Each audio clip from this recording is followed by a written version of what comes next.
திருச்சிற்றம்பலம். தொல்லை இரும் பிறவி சூழ்ந்தலை நீக்கி அல்லல்லறுத்தானந்தமாக்கியதே எல்லை மறுவான் நெறியளிக்குவாத ஊரெங்கோன் திருவாசகம் எனுந்தேன். திருச்சிற்றம்பலம். நாம் சிவபுராணத்தில் 2வது பாடலான கீர்த்தி திரு அகவலின் விளக்கத்தை பார்த்து கொண்டிருக்கிறோம்.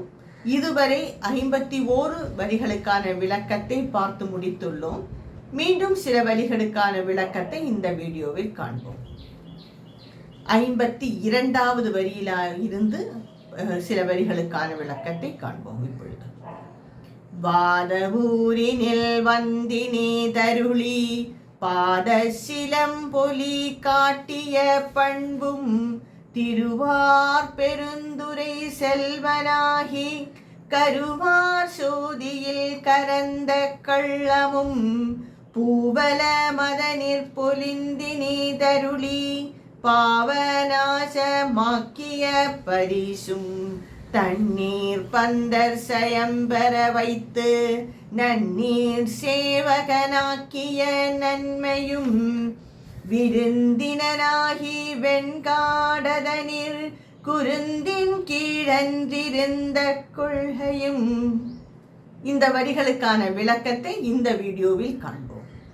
வாதவூரினில் வந்தினே தருளி பாத சிலம்பொலி காட்டிய பண்பும். வாதவூர் என்பது திருவாதவூரை குறிக்கிறது. அது மாணிக்கவாசகர் பெருமான் அடிகளாரின் ஊர்தான் திருவாதவூர். அந்த திருவாதவூர் என்பது மதுரைக்கு அருகில் உள்ள ஒரு சிறிய ஊராக இருக்கிறது.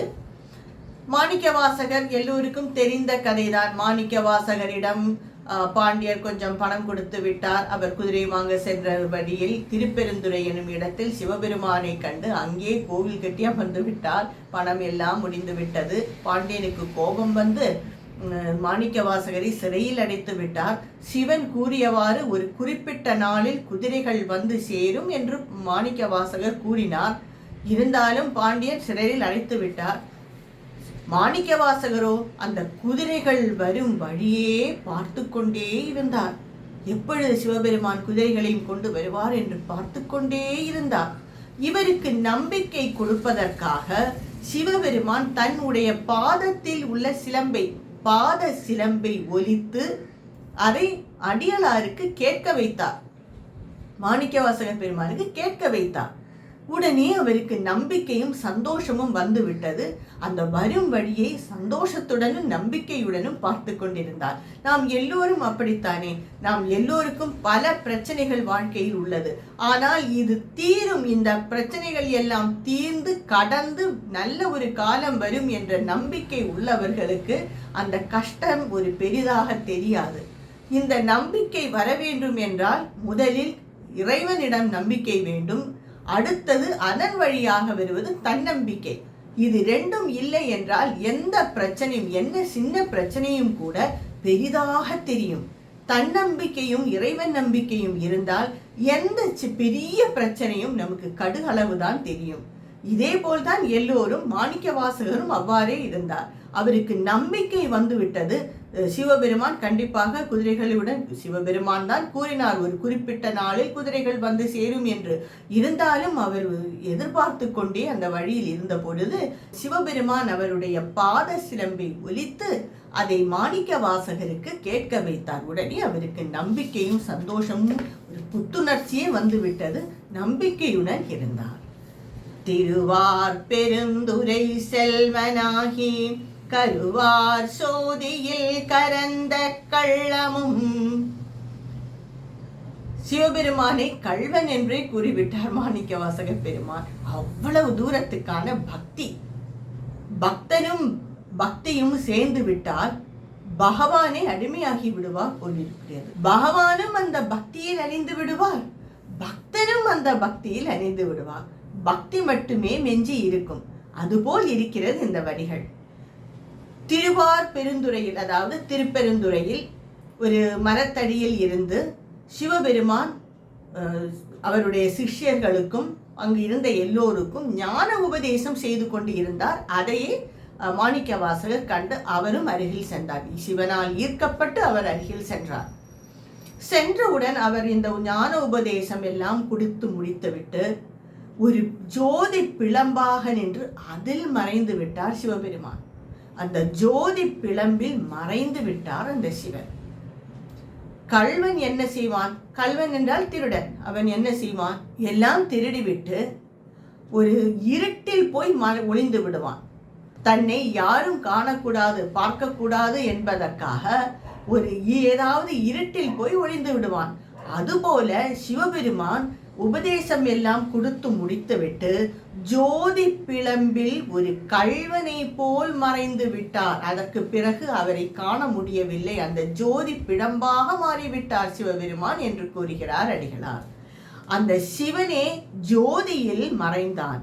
கருவார் ஜோதி என்றால் இந்த ஜோதிதான் மற்ற எல்லா ஜோதிகளுக்கும் முன்பே உள்ளது. மற்ற எல்லா ஜோதிகளும், அது சூரியனாக இருந்தாலும் சரி, சந்திரனாக இருந்தாலும் சரி, வேற ஏது நட்சத்திரங்களோ கிரகங்களோ எதுவாக இருந்தாலும் சரி, அந்த ஒளி இந்த ஒளியில் இருந்துதான் வந்தது. அதனால் இது ஒரு கருவார் ஜோதி. இந்த ஜோதியில்தான் இருந்து மற்ற ஜோதிகள் எல்லாம் வந்தது. அதனால் இது முதலில் வந்த முதன்மையான ஜோதி என்பதையே கருவார் ஜோதி என்று கூறுகிறது. இந்த கருவார் ஜோதியில் முதலே தோன்றிய ஜோதியில் அவர் கள்வனை போல் மறைந்து விட்டார் என்று கூறுகிறார் மாணிக்கவாசக பெருமான். அதுவே இந்த 2 வரிகளின் அர்த்தம். திருவார் பெருந்துரை செல்வனாகி கருவார் ஜோதியில் கரந்த கள்ளமும் பூவல மதனிற் பொலிந்தினீதருளி பாவநாசமாக்கிய பரிசும். பூவலம் என்றால் பூ உலகில். இந்த பூ உலகில் அவ்வப்போது சிவபெருமான் உமாதேவியுடன் தோன்றி பக்தர்களுக்கான பாவத்தை, பக்தர்களுடைய பாவத்தை நீக்குவதற்காக அந்த பாவத்தையே நீக்கி அவர்களுக்கு பரிசாக கொடுக்கிறார். அதுதான் அவர்களுக்கு, பக்தர்களுக்கு கொடுக்கும் பரிசு. நீக்கி அவர்களை அருள் புரிகிறார். அதுதான் அவர்களுக்குள்ள பெரிய பரிசு. ஒரு பக்தனுக்கு என்ன பெரிய பரிசாக கிடைக்க முடியும்? அந்த பகவானை காண்பதும் அவர் கொடுக்கும் அருளை பெறுவதும் தான் மிகப்பெரிய பரிசு. அந்த பரிசை அவ்வப்போது இந்த பூவுலகில் தோன்றி பக்தர்களுக்கு அளிக்கிறார் என்று கூறுகிறார் மாணிக்கவாசக பெருமான். தண்ணீர் பந்தர் சயம் பெற வைத்து நன்னீர் சேவகனாக்கிய நன்மையும். முன்பொரு காலத்தில் ஒரு பாண்டிய மன்னன் இருந்தார். அவர் மிக பெரிய சிவபக்தன், மிக திறமசாலியும் கூட. இதை கண்டு சோழ மகாராஜா, அதாவது சோழனும் பாண்டியர்களும் எதிரிகள் இருந்தும் சோழ மகாராஜா தன்னுடைய மகளை இந்த பாண்டியனுக்கு கொடுப்பதற்காக, மனம் முடித்து கொடுப்பதற்காக விரும்பினார். அதற்காக மந்திரிகளையும் சில குடும்பத்தில் உள்ளவர்களையும் பாண்டிய நாட்டுக்கு அனுப்பினார். அந்த பாண்டிய மன்னனுக்கு ஒரு தம்பி இருந்தார். அந்த தம்பி அவ்வளவு நல்ல ஒரு குணங்கள் உள்ளவர் அல்ல. இந்த நாட்டை அடக்க வேண்டும், பாண்டிய நாட்டை அண்ணனிடம் இருந்து பெற வேண்டும் என்று எப்பொழுதும் ஒரு பொறாமை என்று கூறுவார்களே, அதில் உள்ளவனாக இருந்தான் அந்த தம்பி.